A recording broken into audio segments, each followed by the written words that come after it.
Kwento ko lang sa inyo about sa babaeng nakasabay kong mag-jogging sa bundok. Habang nagja-jogging kasi ako, may napansin akong babaeng nagpapahinga sa gilid. Kaya dahil doon nilapitan ko siya at tinanong, bakit mag-isa ka lang nagja-jogging? Sabay sabi niya sa akin, wala daw kasing gustong sumama sa kanya. Sabay sabi ko sa kanya, ako kaya kitang samahan kahit saan ka pa pumunta. At sabay sabi niya sa akin, wow, ang sweet mo naman. At sabay sabi ko naman sa kanya, mukhang kanina ka pa nagja-jogging kasi yung crop top mo basang-basa na ng pawis. At sabay sabi naman niya sa akin, oo daw kasi kanina pa daw siyang madaling araw nagja-jogging. At sabay nagtanong ako sa kanya, bakit parang may dalawang nakatusok sa crop top mo? At sabay sabi niya sa akin, wala daw kasi siyang suot na bra. Sabay sabi ko, we talaga? At sabay sabi niya sa akin, bakit gusto mong makita? Sabay inangat nga niya yung crop top niya at nagulat daw kasi wala nga talaga siyang suot. Dahil doon nakita ko tuloy yung dalawa niyang siopaw na mamingmik pa yung gitna. At sabay napatanong na lang talaga ako bigla, pwede ko bang hawakan yung siopaw mo? At sabay sabi niya sa akin, sige ba, basta saglit lang, baka kasi merong makakita. Sabay hawak ko sa siopaw niya, grabe, napakalambot kahit mamasa-masa dahil sa pawis niya. At sabay sabi niya sa akin, gusto mong umisa? Meron kasi akong alam ditong place na walang taong dumadaan.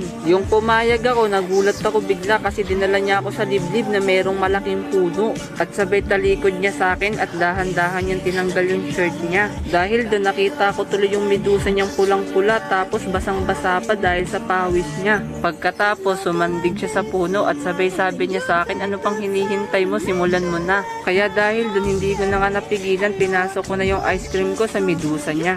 Yung napasok ko na nga ng buo yung ice cream ko sa loob ng medusa niya, grabe, napakainit sa loob. Kaya dahil dun naganahan akong bilisan. At sabay sabi niya sa akin, oh my god, ang sarap. At sabay sabi ko sa kanya, malapit na sumabog yung milk flavor ng ice cream ko. At sabay sabi niya sa akin, wait, dito mo pasabugin. Tapos bigla siyang humarap sa akin at biglang humanga. At yung hindi ko na nga napigilan, napasabog ko yung milk flavor ng ice cream ko sa mukha niya. At sabay sabi niya sa akin, grabe, napakadami naman lumabas. At sabay sabi ko naman sa kanya, matagal na kasi akong hindi nag-aano.